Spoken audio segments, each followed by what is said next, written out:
चलो section number 8।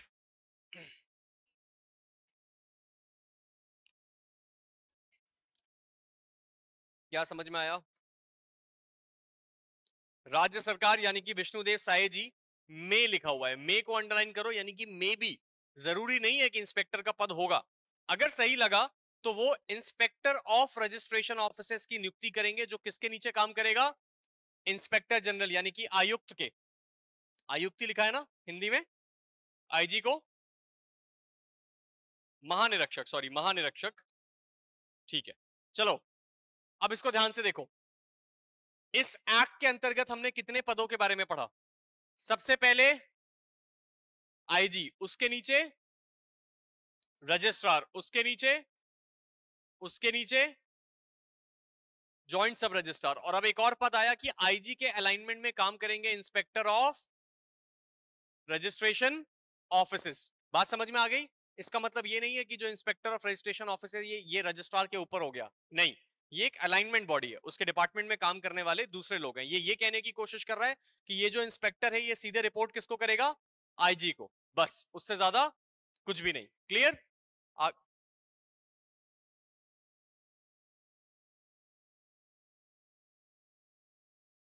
ये उसका चीज ही नहीं है, मतलब ये कंपैरिजन की चीज ही नहीं है।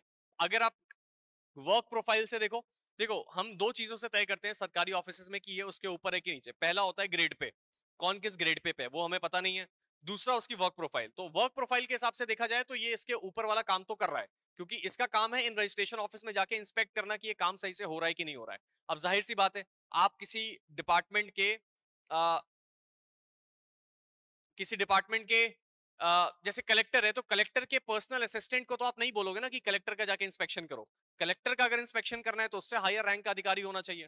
ठीक है, इससे एक बड़ी इंटरेस्टिंग मेरे को स्टोरी याद आई तो मैं सुनाता हूं।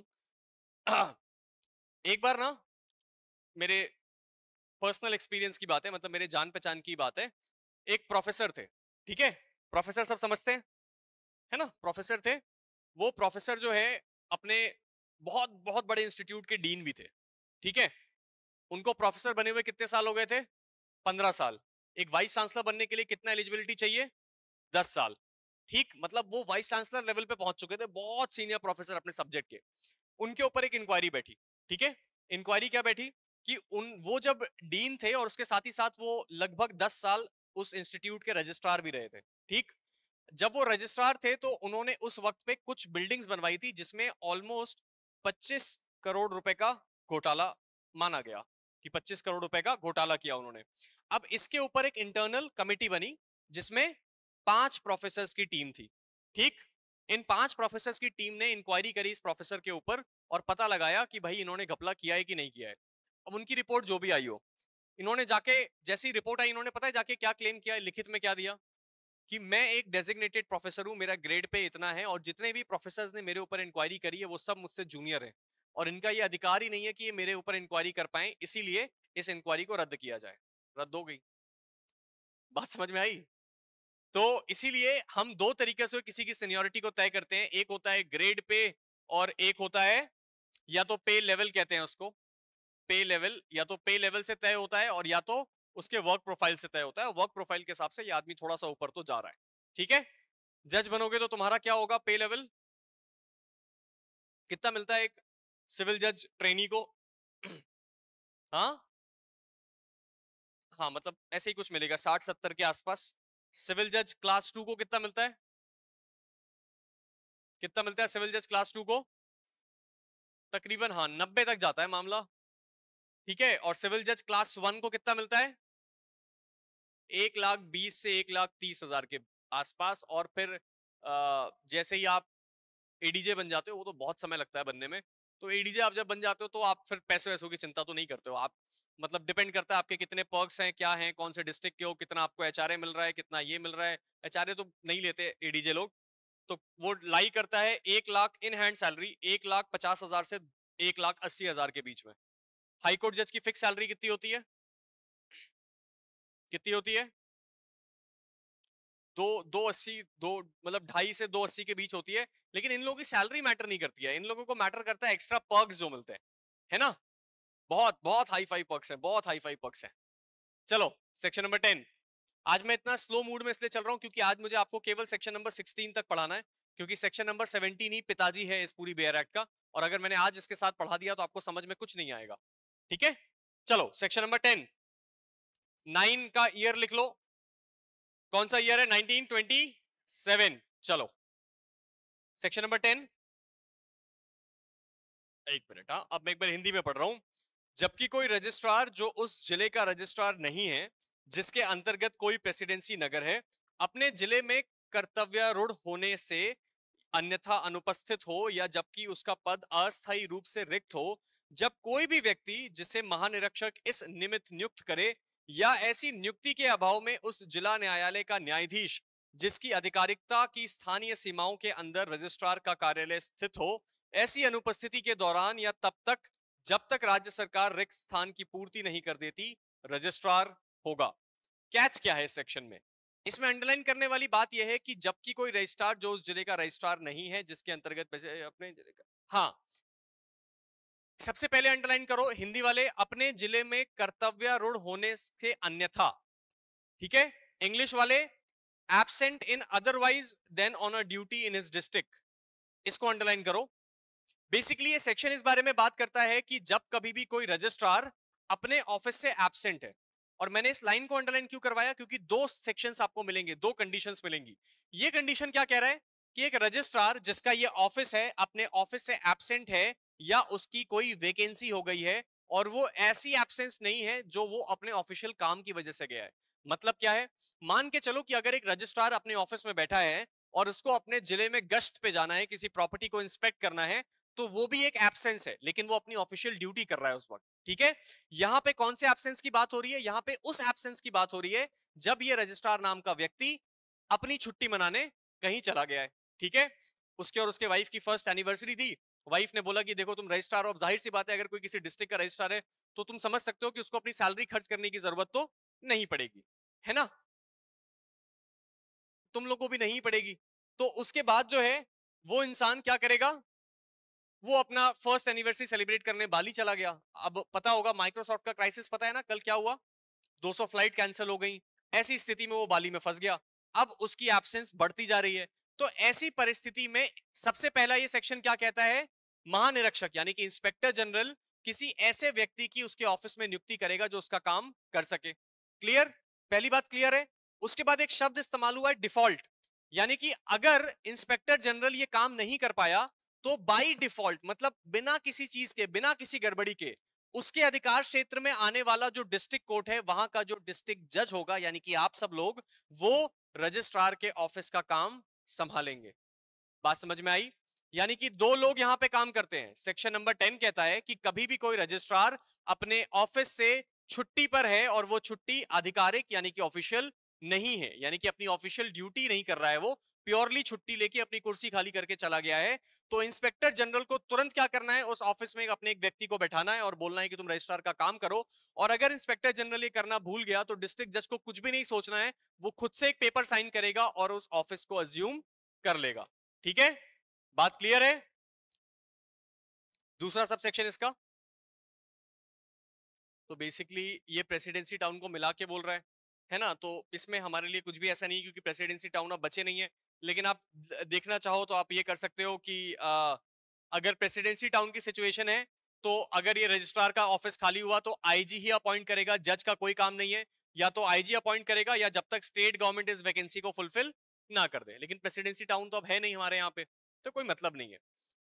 सबसेक्शन 1 में एक और इंपॉर्टेंट बात है कि ये नियुक्ति यानी कि डिस्ट्रिक्ट जज और इंस्पेक्टर जनरल द्वारा नियुक्त किया गया व्यक्ति कब तक काम करेगा, जब तक स्टेट गवर्नमेंट कोई वैकेंसी को फुलफिलमेंट ना कर दे। सबको समझ में आ रही है बात? किसी को दिक्कत हो रही है क्या? चलो, परमानेंट वाली बात तो स्टेट गवर्नमेंट हमने पहले ही तो पढ़ लिया था ना कि रजिस्ट्रार की नियुक्ति वो करेगा।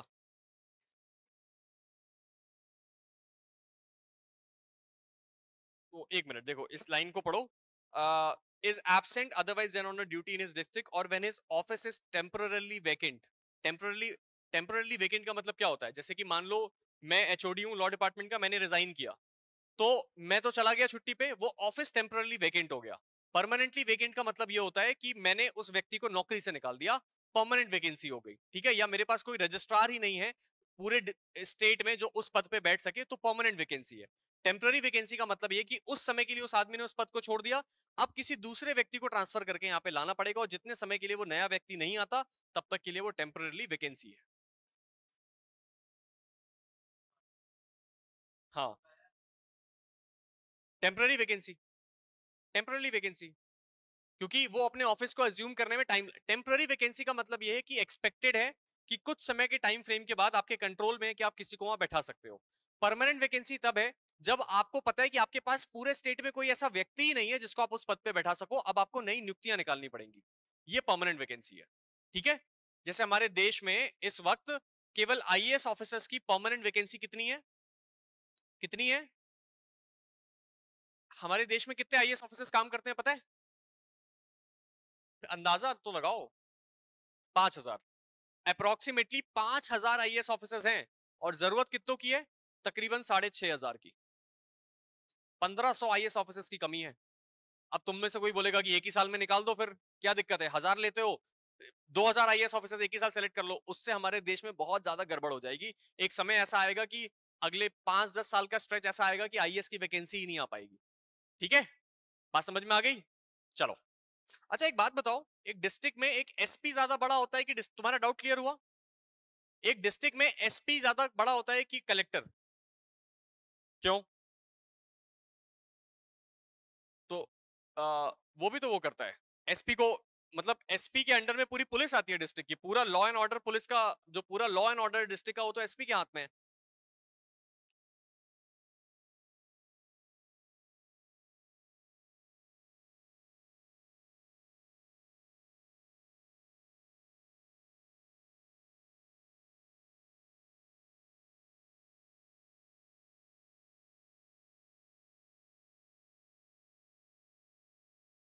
हाँ,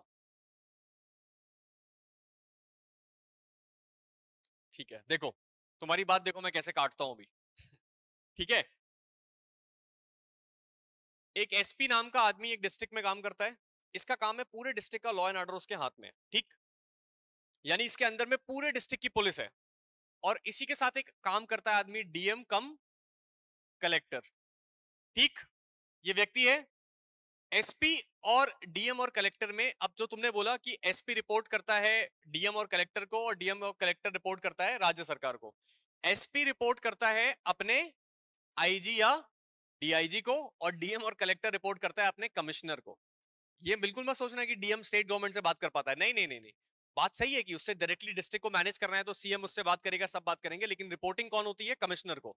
इसकी रिपोर्टिंग होती है अपने आईजी डीआईजी को। ठीक, अब तुमने क्या बोला था? हाँ, आईएएस, नहीं नहीं, यूपीएससी। यूपीएससी ना किसी भी चीज का ऑर्डर देती ही नहीं है कि कौन सी चीज सबसे टॉप में आती है। यूपीएससी आपको प्रेफरेंस देती है कि आपके पास प्रेफरेंस है कि आप पहले नंबर पे क्या लेना चाहते हैं, दूसरे, तीसरे, चौथे। और तुम्हें भरोसा नहीं होगा मेरी बात पे, तुम्हें ना ऐसे तकरीबन 100 से 200 लोग मिलेंगे जो यूपीएससी का इंटरव्यू देने जाते हैं 1,000 में से, जो अपनी पहली प्रेफरेंस में आईएएस डालते ही नहीं है। उनकी पहली प्रेफरेंस होती है आईएफएस, उनकी दूसरी प्रेफरेंस होती है आईआरएस, और तीसरी प्रेफरेंस होती है आईपीएस।